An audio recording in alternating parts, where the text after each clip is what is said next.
My name is Madeline Larson. I'm 29 years old. The night before my wedding, at 3:08 in the morning, I woke up in a dark hotel room to find 14 missed calls on my phone. The name on the screen made my blood go cold. Felix Caldwell, my dead mother's estate lawyer. I hadn't spoken to him in 4 years. My fiancé was sleeping soundly beside me. I slipped into the bathroom, locked the door, and called Felix back. His voice trembled as he said, "Madeline, don't marry him tomorrow. Your father just stole your entire trust fund, and your fiancé helped him do it. He told me to check my fiancé's bank account. What I found buried in those transaction logs didn't just cancel my wedding, it shattered my entire reality." Before we dive into the lies, the forged documents, and the ultimate revenge, please take a moment to like and subscribe if you genuinely appreciate a story about fighting back. And tell me in the comments, where are you watching from, and what time is it there right now? 4 days before that terrible phone call, before the betrayal tore my life apart, I was standing completely alone in a 5-bedroom house on Meadow Run Drive. The air inside smelled like fresh ivory paint and cold dust. The realtor had left 40 minutes ago, but I couldn't bring myself to walk out the front door. I ran my hand along the kitchen island.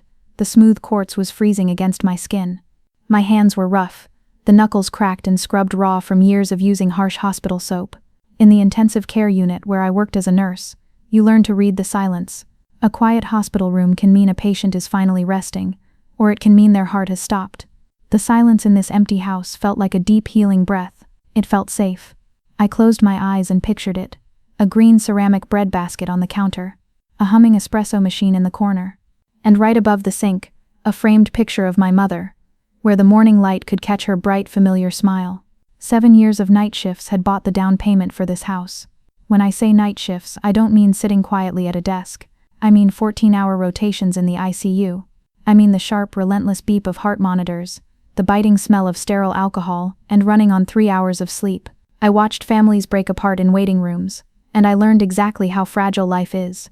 Every holiday, I took an extra shift. Every double shift, I raised my hand.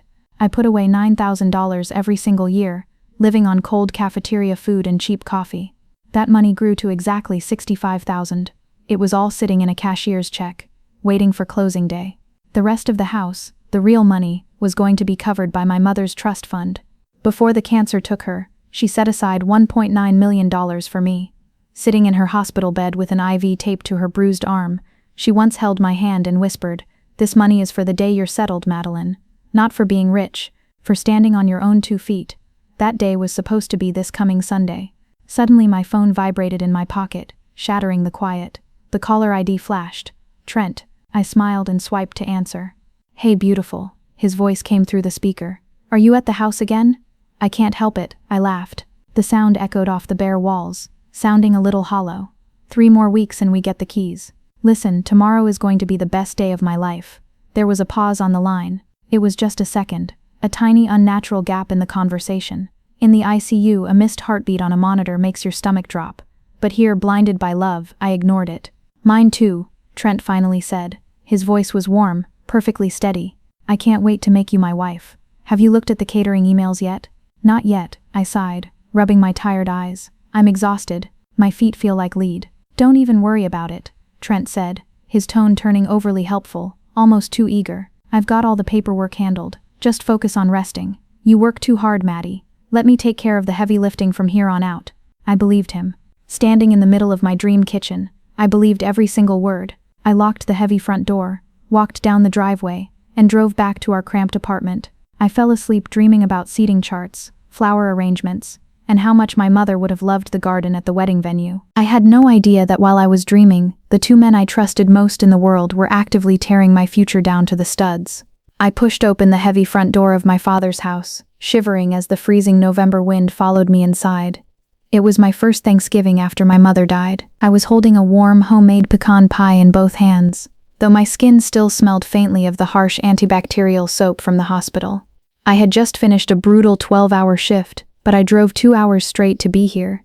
I wanted to hold on to whatever family I had left. The first thing I saw wasn't my father. It was the glossy new framed picture hanging on the hallway wall. My high school graduation photo used to sit on that exact shelf. Now it was a massive, professionally lit portrait of my father, George, his new wife, Diane, and her 19-year-old daughter, Ashley. They were all smiling brightly, wearing matching beige sweaters. "Maddie, you made it." My father stepped out of the kitchen. He wiped his hands on a dish towel and refused to meet my eyes. He looked quickly at the floorboards, then at the wall, everywhere but at me. "I told you I was coming, Dad," I said, my voice quiet. I stared at the new family portrait. He cleared his throat, a nervous habit he developed whenever he felt guilty. We just needed an updated photo for the hall, sweetheart. You're barely around with your hospital shifts. We didn't want to bother you." Before I could answer, Diane appeared behind him. She moved into my father's life like a sudden, sweeping storm. One day it was clear skies, and the next she was just there, standing in my mother's kitchen, wearing my mother's floral apron. "Oh, Madeline, you look so tired, honey," Diane said. Her voice was soft and breathy, the kind that forces you to lean in to hear it. She placed a hand flat on my father's chest, claiming him. "We honestly didn't think you'd have the energy to come. The ICU must just drain the life right out of you."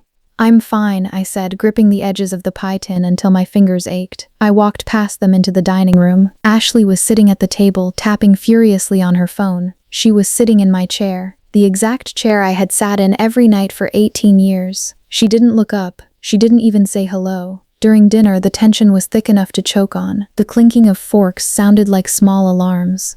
I watched my father carefully. In the hospital, I watched heart monitors for tiny, dangerous changes in rhythm. Here, I watched my father's face. I saw how weak he was. I saw how eagerly he soaked up Diane's attention. Halfway through the turkey, Diane suddenly sighed and stared down into her wine glass. Her eyes grew wet. "I just hate it," she whispered, her voice trembling perfectly. "I hate that my Ashley never had a real father figure to provide for her. It breaks my heart." She looked up at my father with big, tearful eyes. It was a calculated move. I could see the gears turning in her head. My father puffed out his chest, completely falling for the act. He reached across the table, squeezed Diane's hand, and said, "She has one now, Diane. I promise you that." I swallowed the lump in my throat. I chewed my food, but it tasted like ash. Looking at him, my mind flashed back to my mother, Laura. She had been a school librarian. When she was diagnosed with stage 3 lung cancer at 52, she didn't cry into a wine glass. She researched, she organized. She knew she was going to die, so she planned a future she wouldn't be part of. She sold her house. She cashed out her retirement. She sat in a cold office with Felix Caldwell, an aggressive estate lawyer, and built an irrevocable trust. $1.9 million.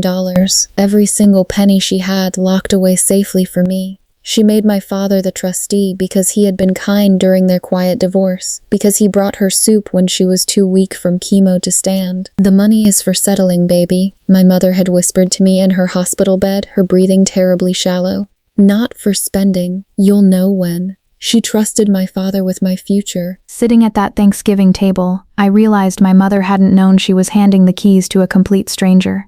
After dinner, I excused myself and walked upstairs to use the bathroom. The floorboards creaked under my feet, a familiar sound from my childhood. I passed my old bedroom. The door was wide open. I stopped breathing. The room was trashed. Ashley's clothes were thrown across my childhood bed. Cheap posters covered the walls where my art used to hang. But the worst part was the corner. My mother's beautiful antique vanity, the one she explicitly promised to me, was gone. It had been dragged out and replaced by a cheap plastic makeup desk covered in spilled powder. I stood in the doorway, my heart hammering against my ribs. I felt completely erased. I wanted to scream. I wanted to demand answers. But I bit the inside of my cheek until I tasted blood. I didn't say a word. I didn't want to be the bitter, angry daughter. I thought if I stayed quiet, things would eventually get better. I was so incredibly wrong. In the ICU, we are trained to spot anomalies. A sudden spike in blood pressure, a slight drop in oxygen, a subtle change in skin color. You learn that the worst disasters don't announce themselves with alarms. They creep in quietly while you aren't looking. My anomaly happened at 2:15 in the morning on a freezing Tuesday, 4 months after that awful Thanksgiving. I was sitting in the hospital break room. The fluorescent lights buzzed overhead, casting a sickly yellow glow over the scuffed linoleum floor. I smelled like burnt coffee and medical bleach. I was exhausted, mindlessly scrolling through a local buy and sell group on Facebook to keep myself awake during my 15-minute break. Then, my heart simply stopped. There it was, a vintage gold band with a square-cut emerald. My mother's wedding ring, the one my father had given her in 1995. The photo was poorly lit, but I recognized the scratches on the wood table in the background. It was listed for $1,300. The seller's name at the top of the post hit me like a physical blow. George Larson. My hands shook so violently that I dropped my pen. It clattered loudly against the floor, but I couldn't look away from the screen. I couldn't breathe. My chest felt tight, the way my patients look right before we have to intubate them. I hit the call button on my phone. It rang 3 times, every second stretched out, heavy and suffocating. Finally, a groggy voice answered. "Maddie, do you know what time it is?"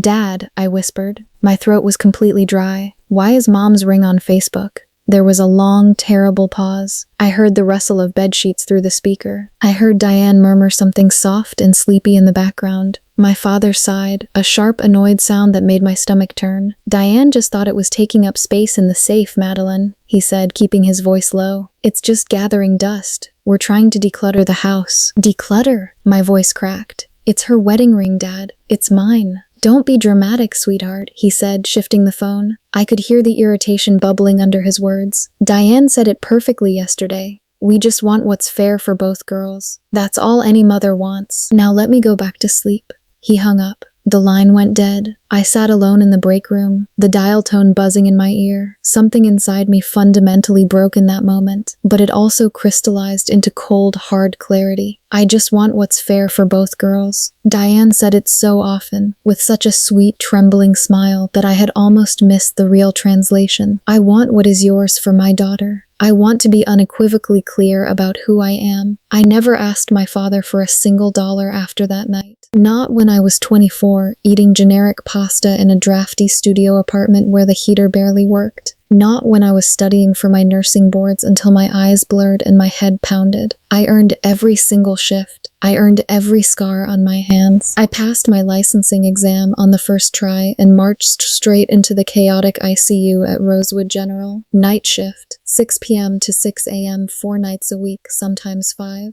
It is the kind of schedule that alienates you from the normal world. You sleep while your friends are out to dinner. You miss birthdays. Your nervous system is constantly on fire, but it builds a savings account, provided you are absolutely ruthless with your budget. And I was ruthless. I lived on leftovers. I saved that $65,000 piece by painful piece. I didn't touch a dime of my mother's trust. That money was sacred. It was for the future.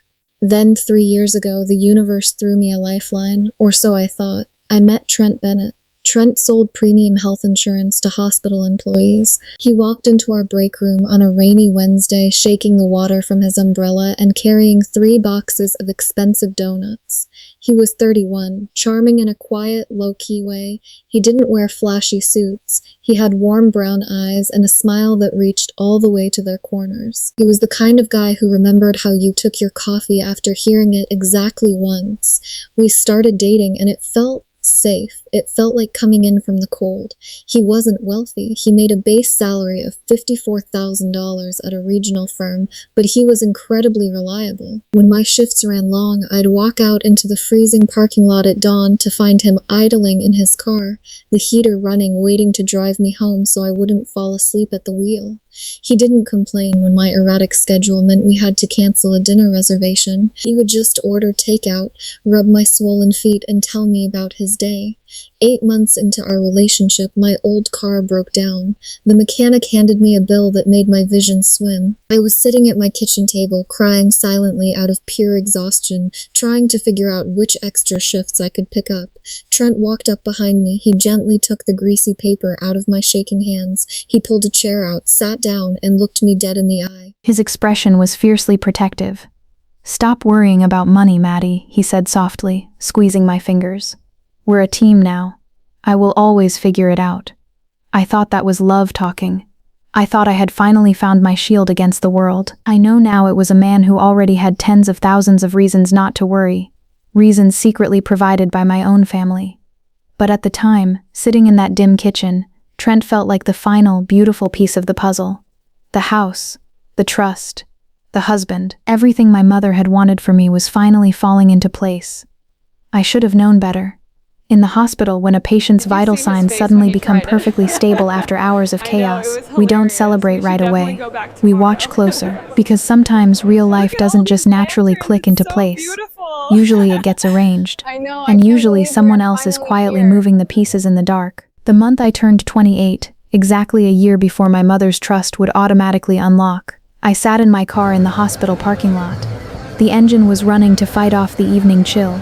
I watched my breath fog the windshield, dialed my father's number, and put the phone to my ear. "Dad," I said when he finally answered.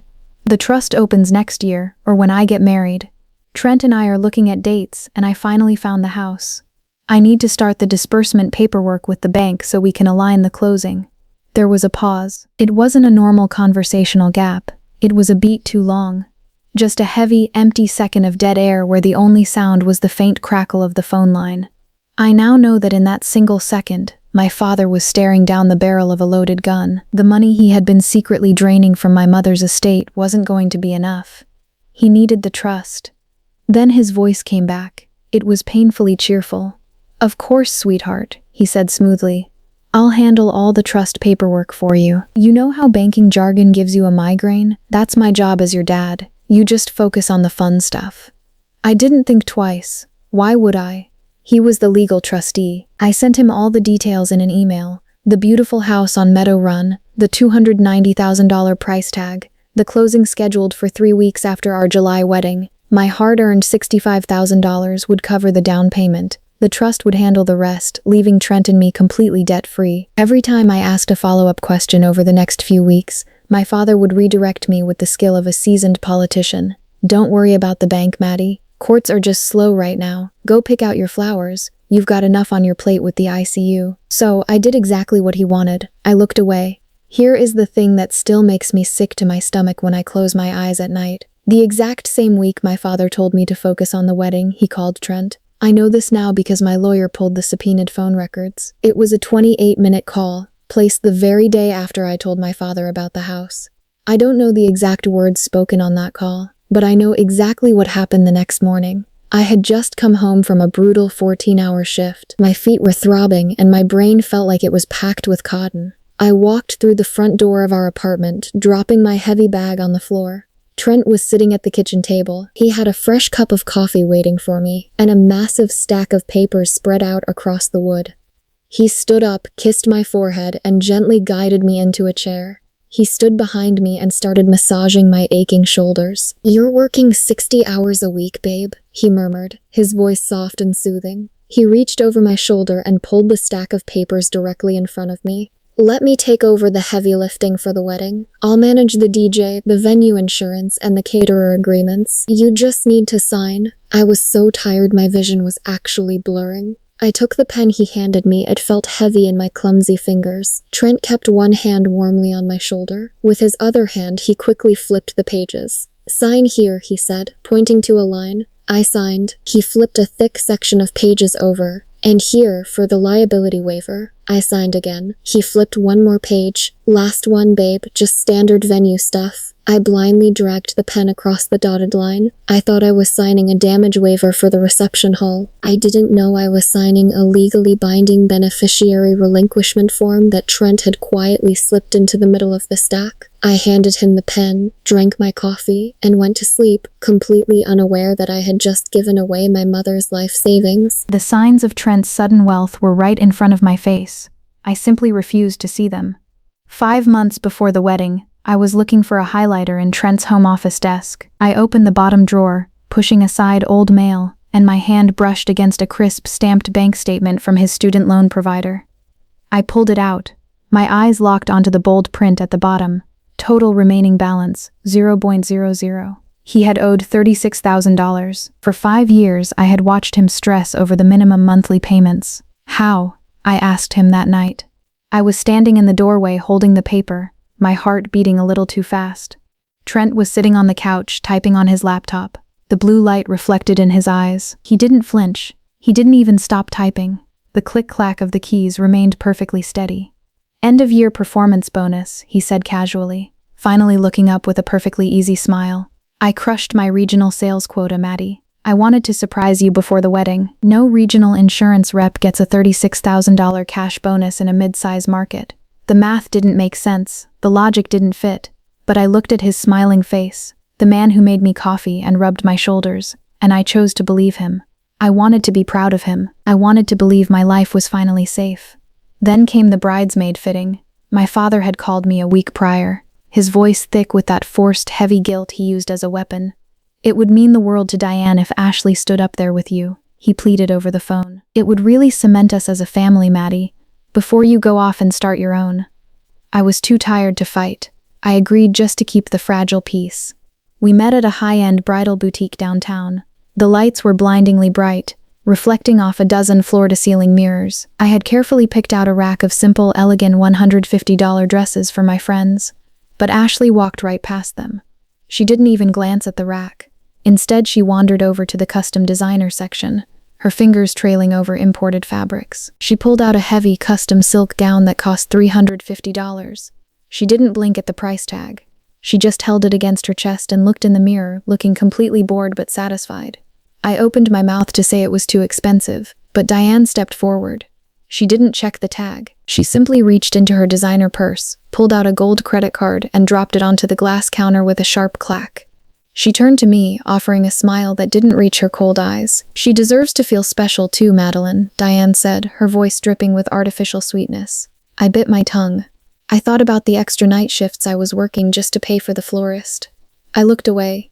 3 weeks before the wedding, the universe tried to warn me one last time. I was sitting in the hospital locker room, lacing up my worn sneakers for another 14-hour shift.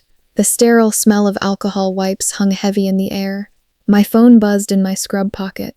It was an automated email from the massive bank that managed my mother's trust. Subject line: "Your account documentation has been updated."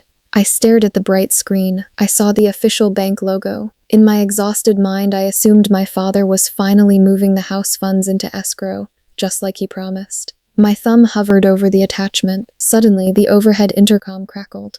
"Code blue, ICU room 4. Code blue." My heart slammed against my ribs. "Duty called." I swiped the notification away, shoved the phone back into my locker, and ran down the hall. I didn't click the attachment. If I had just taken 2 seconds to open that file, I would have seen the official legal confirmation. I would have seen that the beneficiary of the $1.9 million trust had been legally changed from Madeline Larson to Ashley Stanton. And then there was Aunt Hazel. Mom's fierce, sharp-tongued younger sister called me a few nights later. It was raining hard, the water violently lashing against my apartment windows. Her voice sounded tight and raspy, stripped of its usual warmth. "Honey," Hazel said slowly, choosing her words like she was walking through a minefield.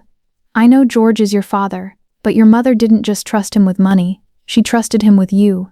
And George has always been terribly weak when Diane gets in his ear." "What are you saying, Aunt Hazel?" I asked. Trent was in the kitchen, humming cheerfully while he plated our takeout dinner. "I'm saying pay attention, Madeline," she pressed, her voice urgent now. "Check the accounts, call the bank yourself, look at the paperwork with your own 2 eyes. Aunt Hazel, I'm getting married," I sighed, rubbing my temples. "I'm buying my dream house. Dad is handling the bank perfectly. Everything is fine."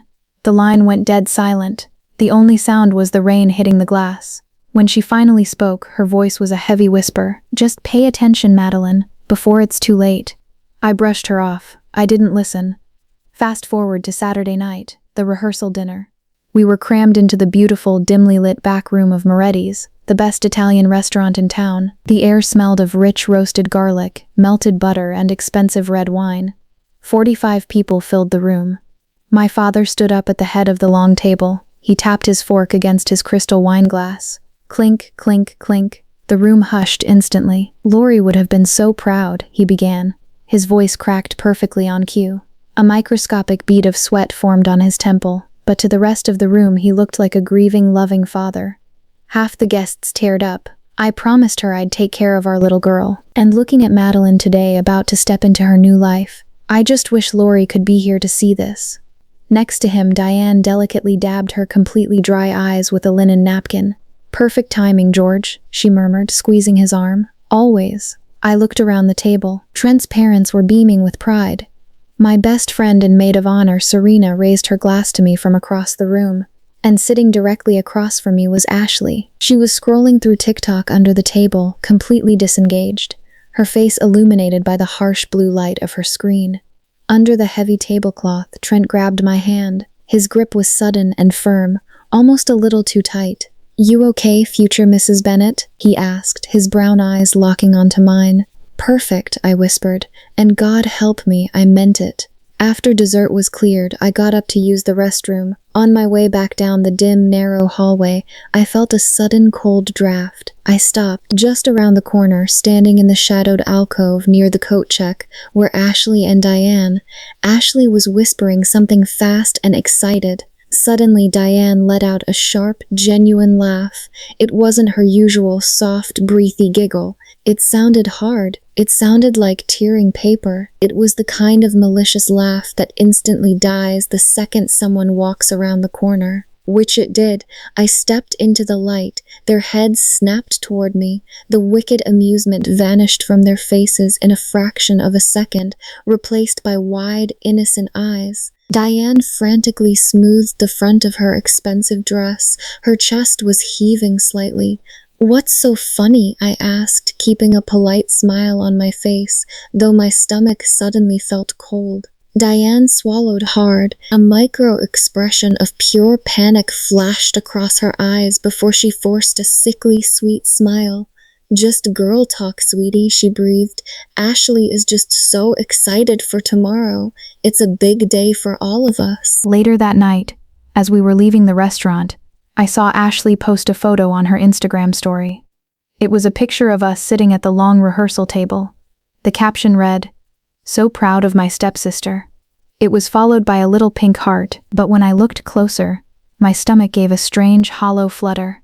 The photo was deliberately cropped. It cut my face out right at the chin, focusing entirely on Ashley's smug smile and her $350 custom dress. By midnight, the guests were gone.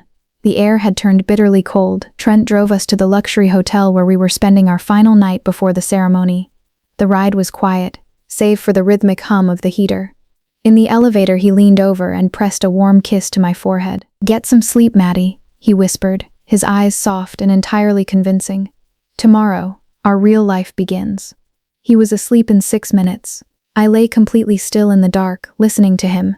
His breathing was deep, slow, and perfectly even. He was dead to the world, a man with absolutely nothing keeping him awake. I couldn't sleep. The hotel room was completely black, heavily soundproofed and freezing. I stared at the ceiling, thinking about the vows I had carefully memorized. I thought about the smooth quartz countertops waiting for me. I thought about how this was the very last night I would ever be Madeline Larson. At 3:08 a.m., the silence became too heavy.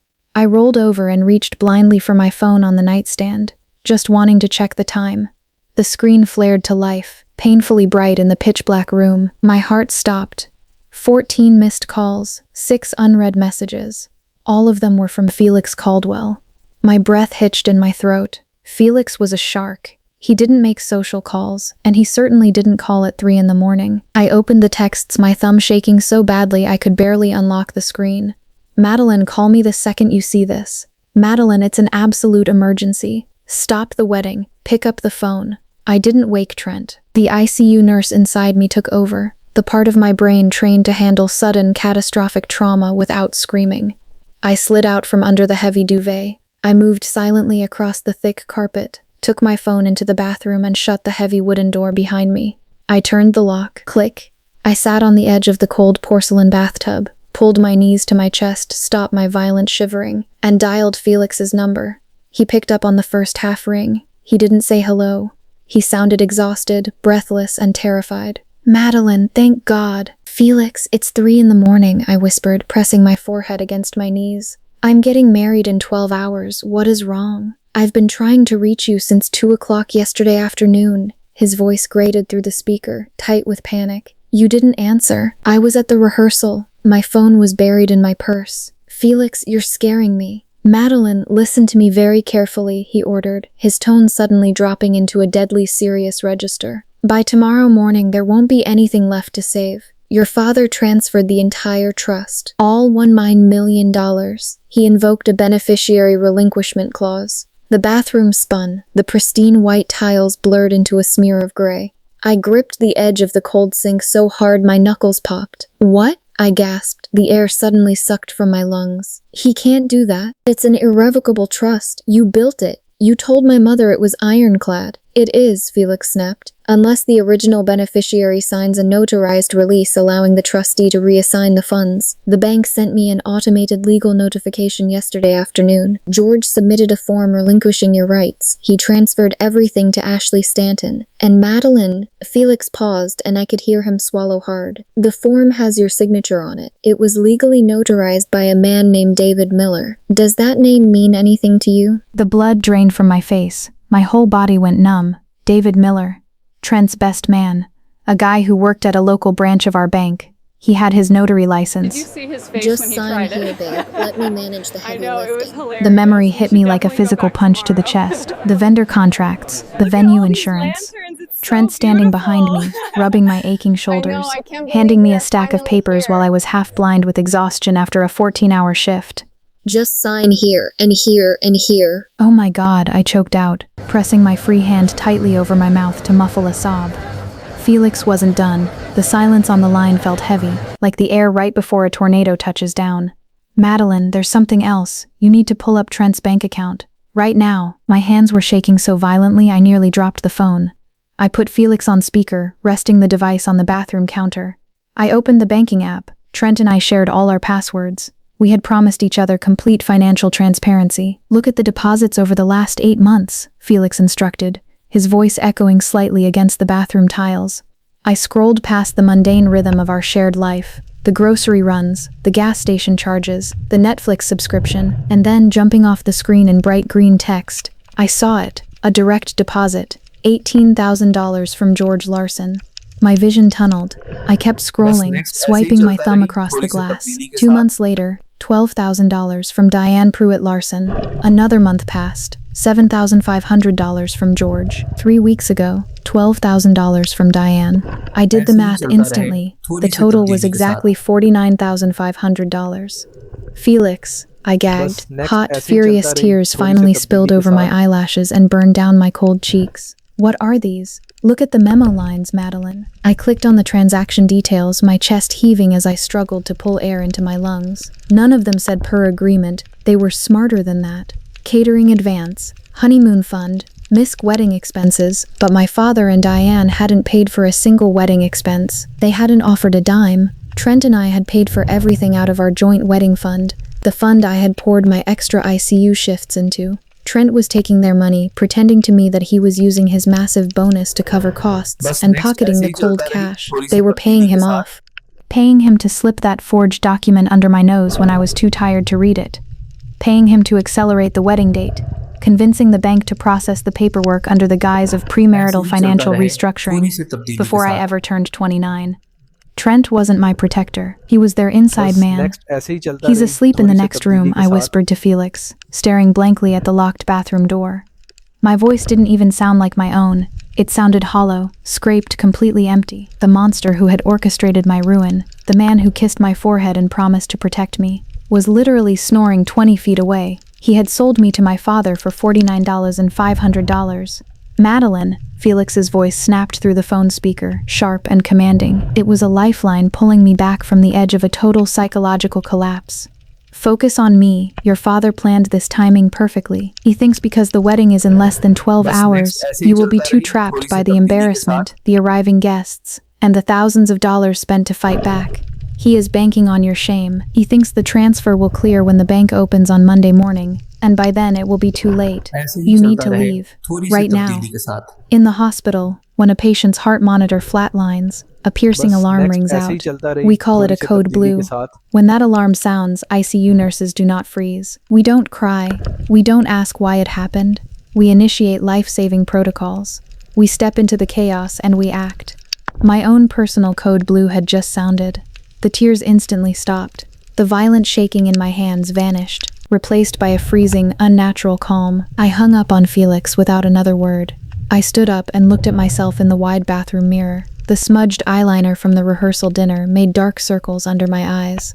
I looked exhausted. I looked like a victim, but then my eyes dropped down to my ears. I was still wearing my mother's diamond studs. I reached up and pulled the earrings out. I closed my fist around them, squeezing tightly until the sharp metal posts dug deep into my palm. The sudden biting pain grounded me. It cleared the last of the fog from my brain. I reached out and slowly, carefully turned the lock on the bathroom door. Click. In the heavy silence, the tiny metallic sound felt as loud as a gunshot. I held my breath, waiting. From the bed, Trent let out a soft, sleepy sigh and rolled over, pulling the heavy white duvet up to his chin. He settled back into his deep, peaceful sleep, the sleep of a man whose conscience was entirely bought and paid for.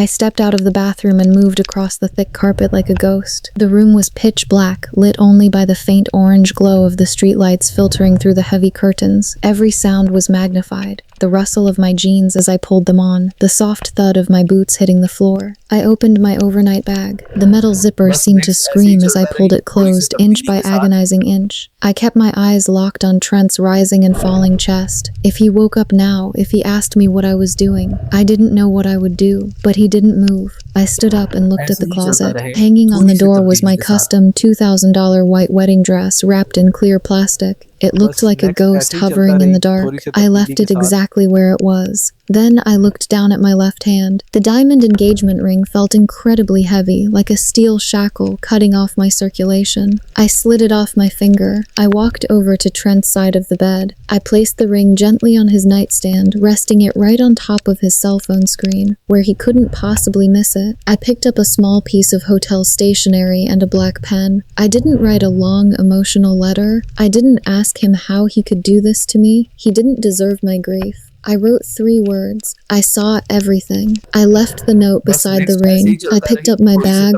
walked out of the hotel room, and let the heavy door click shut behind me. I didn't look back once. The air outside in the parking lot was brutally cold. It was 4 a.m. The world was completely still, but my mind was racing at 100 miles an hour. I threw my bag into my freezing car, locked the doors, and sat in the driver's seat. My breath plumed in the cold air. I had a job to do. I pulled out my phone and made 3 phone calls. First, the wedding planner. I dialed her cell. It rang 6 times before she answered, her voice groggy and thick with sleep. "Madeline," she mumbled, clearly confused. "It's 4 in the morning, honey. Is there a problem with the flower delivery?" "Cancel everything," I said. My voice was eerily steady, as cold as the air inside my car. "The venue, the caterer, the DJ. Cancel all of it." There was a stunned silence. I could hear her sitting up in bed. "What? Madeline, what are you talking about? Your guests arrive in 6 hours. Cancel it," I repeated, leaving absolutely no room for argument. "Keep the deposits. I don't care about the money. Call the venue manager. Do not let a single person into that reception hall today." I hung up before she could ask another question. Second, Pastor Dawson. I got his voicemail. I waited for the beep and spoke clearly. "Pastor, this is Madeline Larson. There will be no ceremony today. I am so sorry for the short notice. Please do not answer any phone calls from Trent Bennett." I disconnected. 2 calls down. The life I had planned for the last 3 years was officially dismantled in less than 5 minutes. I looked at the steering wheel,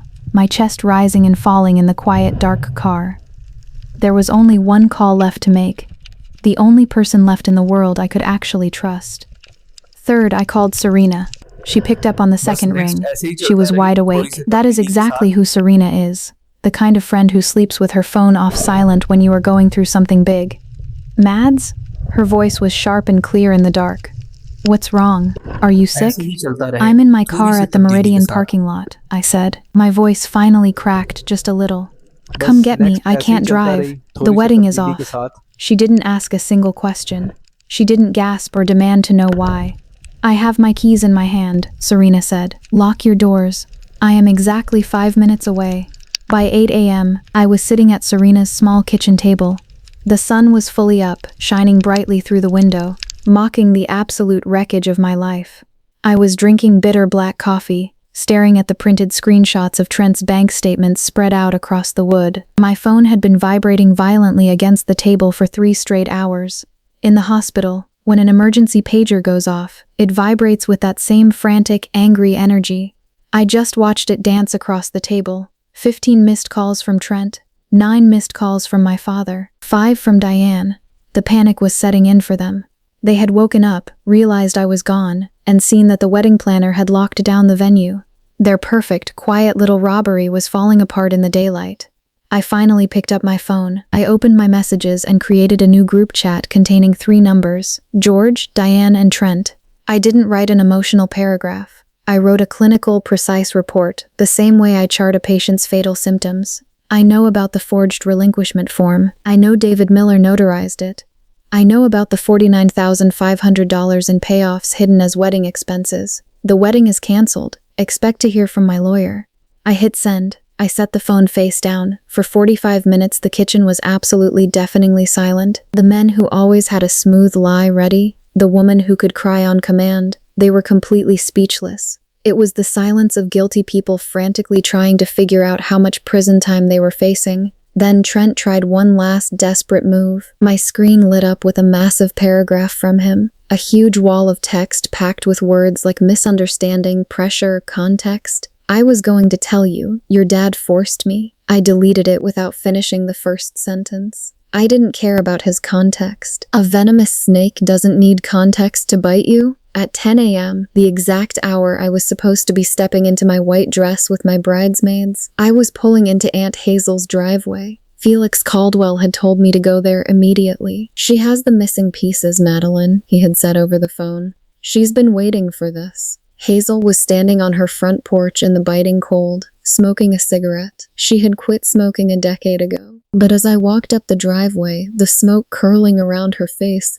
she looked exactly like my mother. She had the same sharp jawline, the same fierce storm in her dark eyes. She didn't hug me, she just dropped the cigarette, crushed it under her boot, and nodded toward the front door. Inside, the coffee is hot. She led me straight to her dining room table. Sitting dead center was a heavy taped-up cardboard file box. The label on the side was written in my mother's neat, familiar cursive. It read, LC Holdings, Private. Your mother and I were very close, Madeline, Hazel said, pulling a pocket knife from her jeans and slicing the tape open. When she got sick, she didn't just set up the trust. She knew George better than anyone. She knew he was weak, and she knew he would eventually look for loopholes to take care of himself. Hazel reached into the box and pulled out a thick stack of manila folders.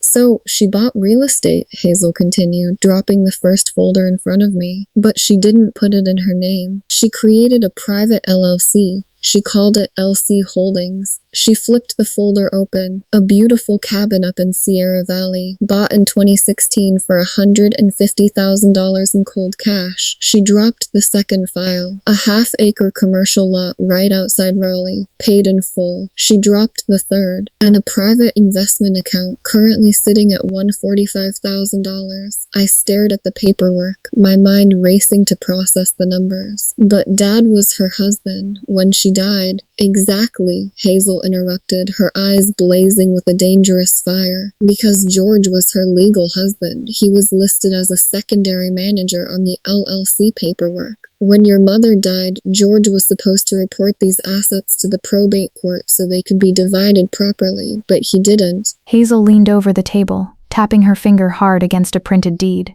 Before the estate was ever officially audited, George quietly transferred the deeds from the LLC directly into his own name.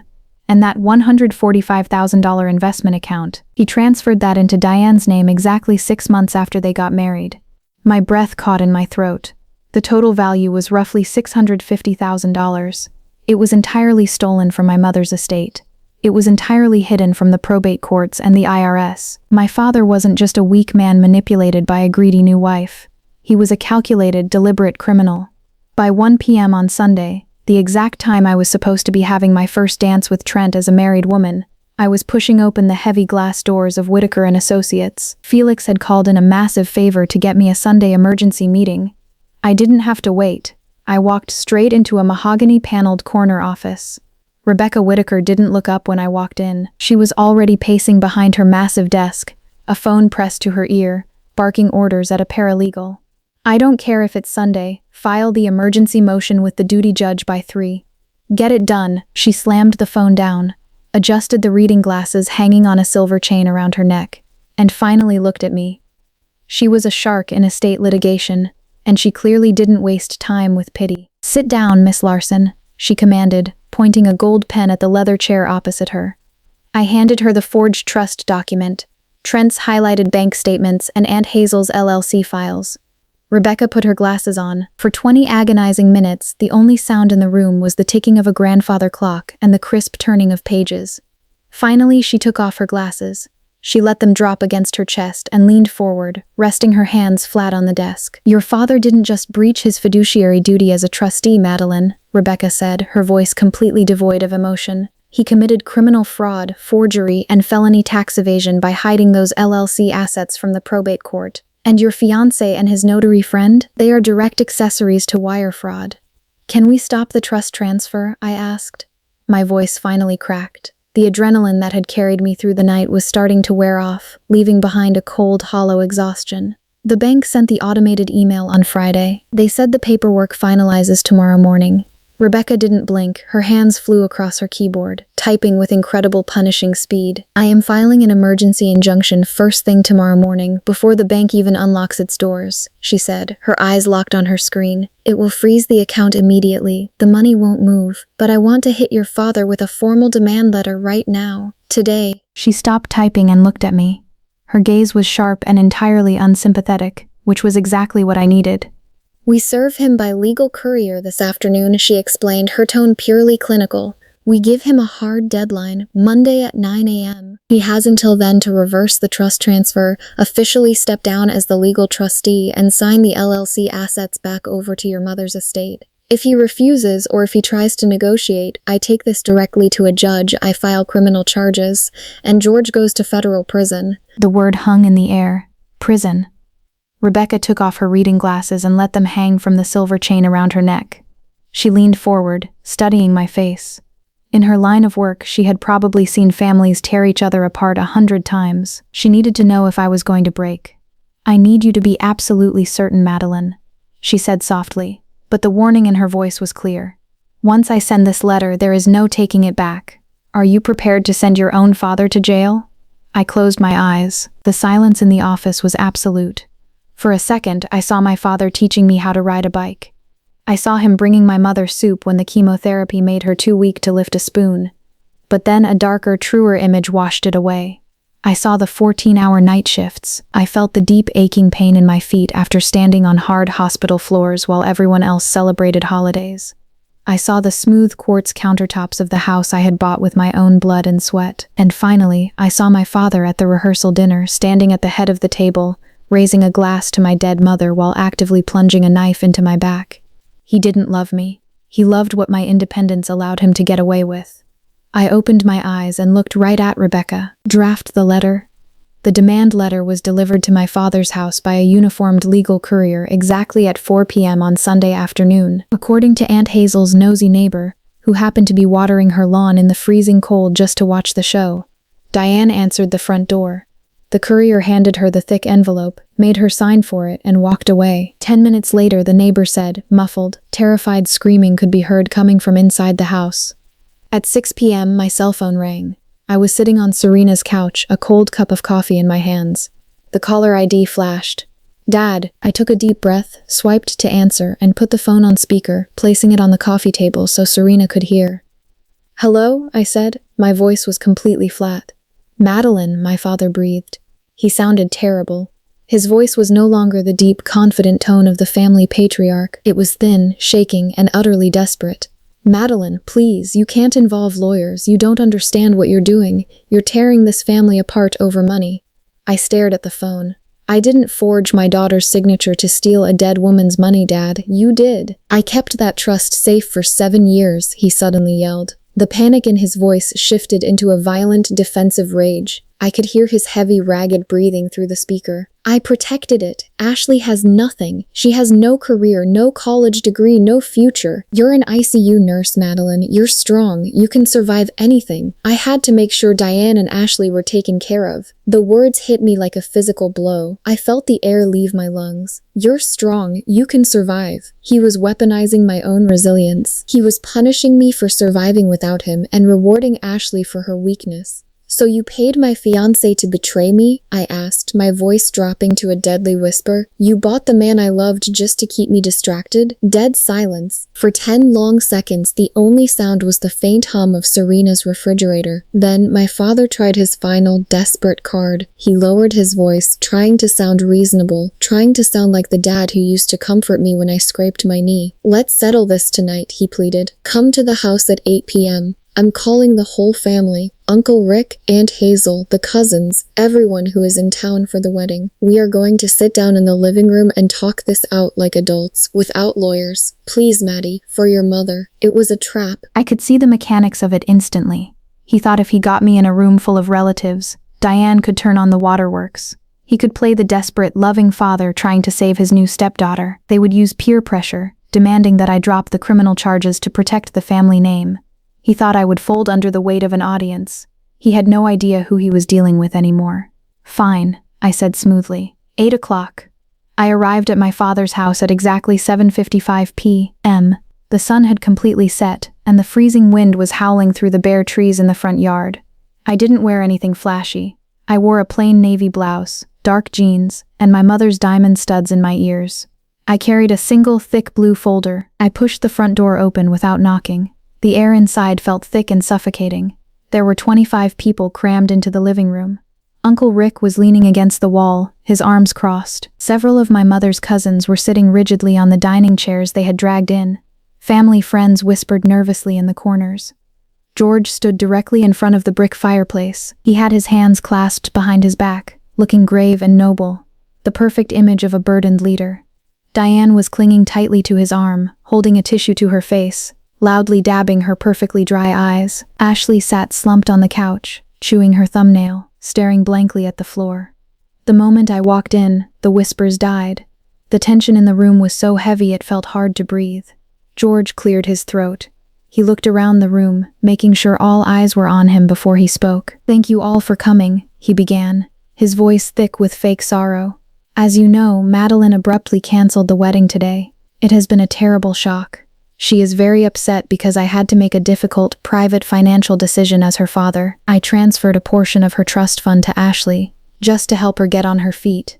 And now, Madeline is threatening to sue me. She wants to ruin our family over pure greed." A low murmur broke out. One of my older cousins shook her head at me, her face twisted in obvious disgust. Diane let out a loud, pathetic, trembling sob and buried her face in George's shoulder. George patted her hair gently, looking at me with a face full of disappointment. I stood completely still by the front doorway. I let the silence settle for exactly 10 seconds. I let them feel the weight of the room. I let my father think, just for a moment, that he had actually won. Then I took a step forward. I walked straight to the center coffee table, ignoring everyone else, and placed the blue folder down on the wood. "Dad's finished," I said. My voice wasn't loud, but it cut through the heavy, stifling heat of the room like a surgical scalpel. The murmurs instantly died. The only sound left was the crackle of the wood in the fireplace. I didn't feel any fear. I didn't feel the familiar, sickening twist of a daughter seeking her father's approval. Standing in that room, looking at the people who had watched me grow up, I felt the exact same freezing, absolute calm I feel when I push a crash cart into the room of a flatlining patient. You don't panic. You don't cry. You just follow the protocols. I flipped the blue folder open. The crisp rustle of paper seemed to echo off the walls. I pulled out the first document and held it up so the firelight caught the thick legal seal at the bottom. "This is a beneficiary relinquishment form," I said, my voice steady, projecting to the back of the room. "My father submitted this to the bank on Friday afternoon. It legally transfers my mother's entire $19 million trust fund to Ashley. Look closely at the bottom. That is my signature. But I never signed this document knowing what it was." I turned slowly, making eye contact with my cousins, then with Uncle Rick. "My fiancé Trent slipped this single piece of paper into a massive stack of wedding vendor contracts," I explained. The words tasted like ash, but I forced them out clearly. "He waited until I had just finished a brutal 14-hour night shift in the ICU. He stood behind me, rubbed my shoulder, shoulders and told me to just sign where he pointed. And then he took this paper to his best man, David Miller, who fraudulently stamped it with his official notary seal. A collective, horrified gasp echoed through the room. A glass clinked sharply as someone set their drink down too hard. I looked at my father. The proud, sorrowful mask had entirely melted off his face. His skin had turned the color of wet cement. He opened his mouth to speak, but nothing came out. I dropped the forged document onto the coffee table and pulled out the next stack of papers. Why would Trent betray me like that? I asked the room. My voice rose just a fraction, commanding all the oxygen in the space. Well, let me show you Trent's bank statements from the last 8 months. Over the course of my engagement, George and Diane secretly paid my fiancé exactly $49,500. Diane physically recoiled. She dropped her tissue. She let go of my father's arm as if his jacket had suddenly caught fire. They paid him to keep me completely distracted, I continued, my voice relentless. They paid him to forge my signature, and they paid him to rush the wedding date so George could completely drain the trust account before my 29th birthday unlocked it automatically. Uncle Rick stepped away from the wall. His face was flushing a deep, dangerous red. "George," he growled, his voice vibrating with sudden fury. "George, what the hell is she talking about?" "Wait, I am not finished," I snapped, refusing to let my father speak. I pulled out Aunt Hazel's thick manila files. This was the final blow. "These are the private LLC documents for 3 properties my mother bought with her own money before she died," I said. "A cabin, commercial land, and a $145,000 investment account. George deliberately hid these from the probate court when my mother passed away. He committed felony tax fraud to steal them, and he quietly put the investment money directly into Diane's name." I took 3 steps forward, stopping inches away from my father. He was actually trembling. I could see the sweat shining on his forehead. He looked incredibly old, incredibly small, and entirely pathetic. "You have until 9 a.m. tomorrow morning to sign the reversal papers," I told him, my voice dropping to a freezing whisper that only he and Diane could fully hear. "You will step down as the legal trustee. You will surrender the LLC assets back to my mother's estate. If you don't, my lawyer files an emergency injunction and I walk straight into the police station with hard evidence of forgery, wire fraud, and tax evasion. You will go to federal prison, and Trent and David will go right in the cell next to you." The room completely exploded. Uncle Rick threw his heavy glass tumbler onto the hardwood floor. It shattered into 100 pieces. He lunged forward, screaming at George about a $32,000 medical loan George had sworn he needed 3 years ago. Aunt Hazel stood by the front door, her arms crossed, glaring at Diane with absolute, unblinking venom. On the couch, Ashley finally looked up from the floor. She stared at her mother with wide, horrified eyes, realizing for the first time that the money paying for her designer dresses was stolen from a dead woman. She stood up, covered her mouth, and ran out the front door into the freezing night. Diane didn't even try to stop her. George's knees buckled. He collapsed heavily into an armchair by the fire, burying his face in his shaking hands. He didn't try to defend himself. He didn't have a single lie left to spin. He was completely, utterly broken. "I'll sign," he sobbed into his hands, a wet, pathetic sound. "I'll sign it all back, Madeline. Just please don't call the police." I looked down at him. I felt no pity. I felt no triumph. I just felt clean. I closed the empty blue folder. "Have your lawyer call mine." I turned around, walked out of that house, and stepped into the freezing wind. I never saw my father in person again. The aftermath was clinical and swift. On Monday morning at 8:45 a.m., George signed the legal reversal papers. Felix Caldwell told me George was shaking so badly he could barely hold the pen. Felix officially assumed the role of the new trustee. The bank flagged the forged document, locked George out of the system forever, and safely restored the $1.9 million to my name. By Wednesday, Rebecca had legally forced the return of the LLC properties to my mother's estate. But I didn't let Trent walk away so easily. I had already filed a preliminary police report for identity theft regarding the fraudulent notary stamp. That Tuesday afternoon, 2 detectives visited Trent's insurance office. I had to go down to the precinct later that week to give my official statement. I sat in a cold, gray interrogation room drinking stale police coffee. The detective asked me questions about the man I was supposed to marry, and I answered them with total, numb detachment. I felt like I was was reading a medical chart belonging to a stranger. As I walked out, I glanced through a narrow glass window down the hall. I saw Trent sitting at a metal table, his head in his hands, desperately trying to explain his way out of a felony charge to a very angry detective. His career in insurance was instantly over. His license would be revoked the second the fraud was proven. I looked at him, the man who used to rub my feet and kiss my forehead, and I felt absolutely nothing. He called me one last time from an unknown number a week later. He was crying, begging for forgiveness, swearing he still loved me and that he just got in too deep with my father. I listened to his tears for 5 seconds. Then I told him if he ever contacted me again, I would press for maximum prison time. I hung up. I haven't heard his voice since. 4 months later, the world is quiet again. I am standing in the middle of the kitchen in the house on Meadow Run Drive. It is 8 a.m. I just finished a quiet, routine night shift at the hospital. The ivory white walls are exactly as I imagined them. The heater is humming a low, comforting tune. The painted green ceramic bread basket is sitting on the smooth, freezing quartz counter. And right above the window, the morning sunlight is perfectly hitting the framed photograph of my mother. She is smiling. I heard through the family grapevine that Diane packed her bags and left George the very week the stolen money dried up. He now lives in a cramped one-bedroom apartment across town. He is completely ostracized by his brothers, his cousins, and his friends. He is entirely alone. My mother told me once that her trust fund was for settling. For a very long time, I thought settling meant buying a beautiful house, finding a handsome husband, and locking down a picture-perfect, easy life. I thought it meant being protected.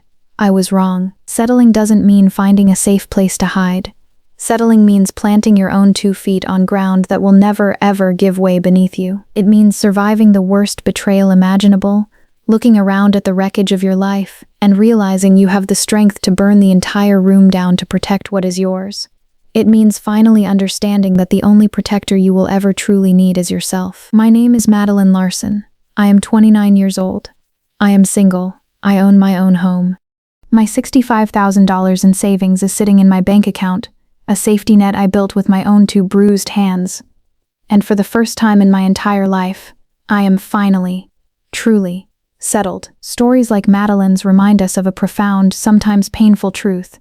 The deepest betrayals often come from those closest to us, but so does the most unshakable strength. If you felt the intensity of her fight to reclaim her life, and if you believe in the power of standing your ground when the world tries to take what's yours, please leave a like and subscribe. We share these raw, unforgettable narratives because survival is an art worth witnessing. Join us, and let's keep exploring the incredible resilience of the human spirit together.